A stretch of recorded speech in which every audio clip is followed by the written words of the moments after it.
បាទជំរាបសួរអតិថិជននិងពុកម៉ែបងប្អូនទាំងអស់គ្នាបាទនេះជាម៉ាស៊ីនក្រវ៉ាត់បាទ model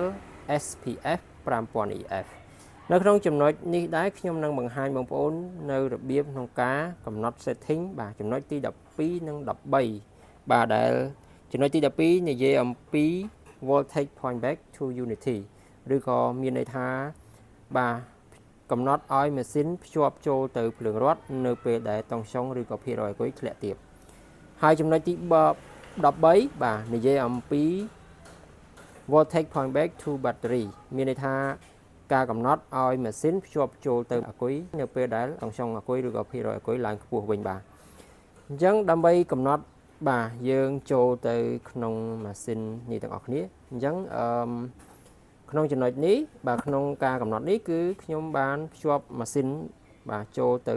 អគុយប្រភេទ lithium បាទហើយកំណត់ត្រឹមត្រូវទៅតាមបាទ setting របស់វាហើយបាទអញ្ចឹងដើម្បីកំណត់បាទចំណុចទី12និង13យើងចូលទៅ setting ទាំងអស់គ្នាបាទដើម្បីចុចយើងចុច enter មួយមកបាទចុចឲ្យជាប់មកវានឹងលោតញាក់បាទនៅផ្នែកខាងស្ដាំនេះអញ្ចឹងបងប្អូនចុចប៊ូតុង2នេះមួយណាក៏បានដែរបាទយើងចុចមកដើម្បីឲ្យផ្នែកខាងស្ដាំនេះវាចេញ013បាទ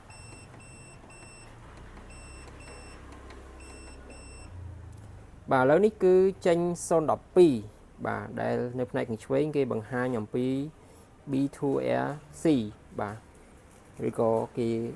ប្រាប់ថា voltage point back to unity នឹងបាទអញ្ចឹងចំណុចទៅនេះបងប្អូនមកដល់ចំណុចទៅនេះយើងនឹងឃើញផ្នែកកណ្ដាលនេះគឺវាបង្ហាញលេខ5និងលេខ0ហើយពណ៌ខៀវបន្តិចគឺជាភាគរយកន្លែងនេះពេលណាដែលយើងជ្រើសរើសយកអគុយប្រភេទ lithium វានឹងបង្ហាញជាភាគរយប៉ុន្តែបើយើងជំរើសយកអគុយប្រភេទ gel ឬក៏ AGM ឬក៏អ្វីផ្សេងវានឹងបង្ហាញជាតង់សុងបាទអញ្ចឹងឥឡូវវាបង្ហាញជាភាគរយវាងាយស្រួលក្នុងការកំណត់យើងចង់ឲ្យវាធ្លាក់ទាបនៅសល់ប្រមាណដើម្បីឲ្យម៉ាស៊ីនភ្ជាប់ចូលភ្លើងរត់អូតូអញ្ចឹងឧទាហរណ៍ថាយើងយក 30% អញ្ចឹងយក 30% យើងកំណត់វាមកយើងចុច enter មួយដើម្បីឲ្យផ្នែកនេះញាក់អញ្ចឹងយើងឲ្យខាងកណ្ដាលញាក់ដើម្បីចុចបាទចុចវាមកចុចចុះក្រោមមកអញ្ចឹងខ្ទង់ទី1មានអក្សរលេខ0ខ្ទង់ទី2មានលេខ3ខ្ទង់ទី3មានលេខ0អញ្ចឹងមានន័យថា30អញ្ចឹងយើងចុច enter មកទៀតមកយើងចុចមកទៀតមកបាទចុចមកគឺវាញាក់នៅផ្នែកខាងស្ដាំនេះមានន័យថា program របស់យើងត្រូវបានកំណត់និង save រួចរាល់ចំណុចទី12គឺមានតែប៉ុណ្្នឹងទេបាទឥឡូវយើងចូលទៅចំណុចទី13ម្ដងបាទចំណុចទី13នេះគឺគេនិយាយអំពីការកំណត់តង់សុងអគុយឲ្យខ្ពស់បាទដើម្បីឲ្យផ្ដាច់ភ្លើងរត់កុំឲ្យចូលទៀតណាម៉ាស៊ីនវាប្រើជាមួយនឹងអគុយវិញដូចនឹងមិនដែរដើម្បីកំណត់បងប្អូនចុច enter មួយមកចុច enter មួយទៀតមកអញ្ចឹងចំណុចនេះបើសិនជាបងប្អូនចង់បាន95%ដូចម៉ាស៊ីនកំណត់ពីរោងចក្របងប្អូនយកប៉ុណ្ណឹងបងប្អូនអត់ចាំបាច់កំណត់អីទេប៉ុន្តែបើសិនជាបងប្អូនចង់ធ្វើការកំណត់ឲ្យវាមានទៀបយើងដាក់ប្រហែលឥឡូវឧទាហរណ៍ថាខ្ញុំដាក់90%អញ្ចឹងខ្ទង់ទី2មានលេខ9ហើយខ្ទង់ទី3មានលេខ0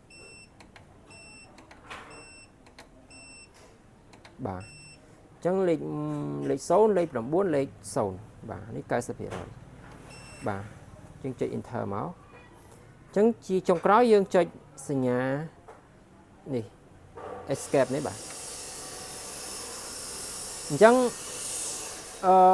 ការកំណត់ចំណុចទី12និង13គឺមានតែប៉ុណ្្នឹងទេបាទអត់មានអីច្រើនស្មុគស្មាញក្នុងការកំណត់ទេអញ្ចឹងបងប្អូនអាចធ្វើតាមវីដេអូនេះយើងនឹងអាចកំណត់បានហើយបាទអញ្ចឹងអស់ហើយបាទ